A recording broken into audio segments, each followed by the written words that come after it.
Now, the iPhone 15 Pro is a very solid phone that gives you a very solid experience, but I kind of don't think it's worth the money.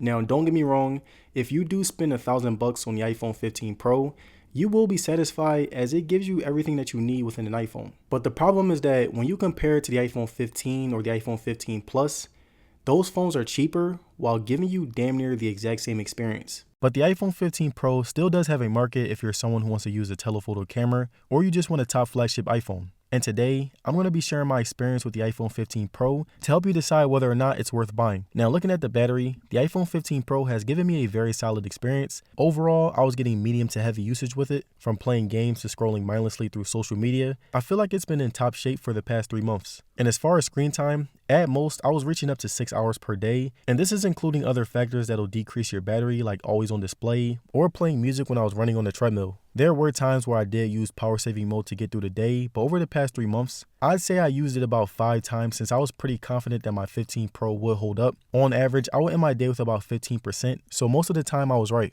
I shot a couple videos on the channel with the 15 Pro, so most days will be occupied with that. Then after I was done, I hit the gym, listen to music, go home, and scroll on social media until I fell asleep. And because I would fall asleep when scrolling, there were times where I would forget to charge my phone. The 15 Pro supports 30-watt charging, which isn't the fastest, so oftentimes I would charge it while I was getting ready to start my day. And after about an hour, my 15 Pro was fully charged. And that's my experience with the battery over the past 3 months. It's a step down from the iPhone 15 Pro Max and 15 Plus, but it is a step up from the regular iPhone 15, so it's safe to say that it's alright. USB-C has been the biggest highlight of the iPhone 15 series for me. Its convenience, mixed in with the ecosystem aesthetic, has truly been a thing of beauty, and now Apple is adopting RCS, which basically means that they're hiring the right people. Now, taking a look at display, the 15 Pro has been pretty good. Again, it's a step down from the 15 Pro Max, but I personally like smaller screens, so it felt perfect for me. It does feel much better to hold in hand compared to the 15 Pro Max that kind of feels like you're holding a brick. The pill-shaped notch is very apparent whenever I'm watching a video or playing a game. It's very helpful when I'm not using an app, but whenever I am, it can get in the way.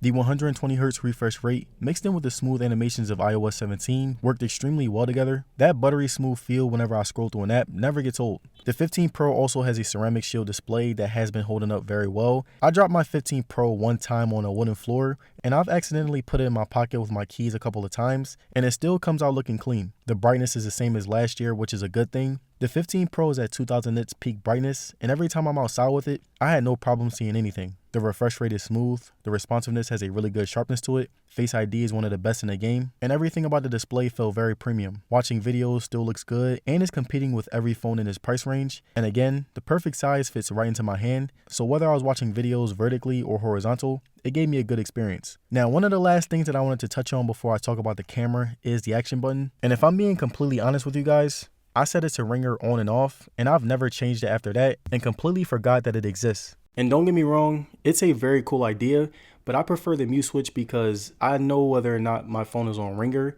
without having to press it. Now, the camera on the 15 Pro has been holding up extremely well, and if I'm being honest, it isn't really too different from the iPhone 12 Pro, 13 Pro, and even the 14 Pro. And I feel like Apple at this point has found a formula for their camera software and even their hardware. They're always durable, always have the simple telephoto, main, and ultra-wide cameras, and it pretty much has the same coloring and consistency all across the board. And I can say the same thing about night mode photos, but Apple has never given the best night mode photos compared to the Galaxy S23 Ultra, and that's an area where I think the software could improve. Zoom pics were really good just like last year and a year before that, and I just feel like Apple can push the boundaries by giving us 50 times to 80 times zoom, but they just haven't done it yet. Selfies were on point, objects were as sharp as ever, lighting was nice, the blur was relaxed, and again, the 15 Pro has been able to provide really good pictures all across the board. Now, the videos on the 15 Pro were amazing, just like any other phone in the iPhone 15 series, and over the years, I've really loved how the iPhone strays further and further away from looking like a smartphone camera and more like a DSLR. You can shoot up to 4K, it looks really good, and even though it does take up the most space, I think that the quality is that much worth it. Stabilization was solid,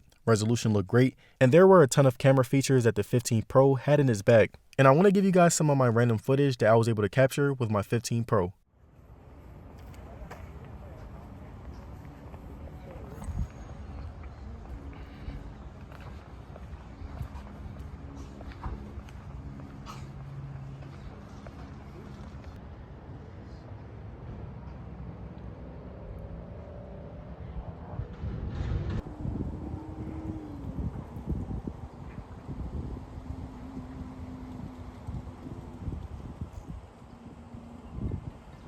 And alright you guys, that's it for my review on the iPhone 15 Pro.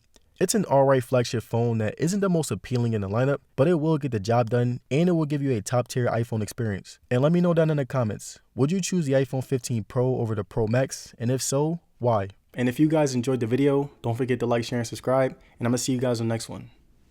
Peace.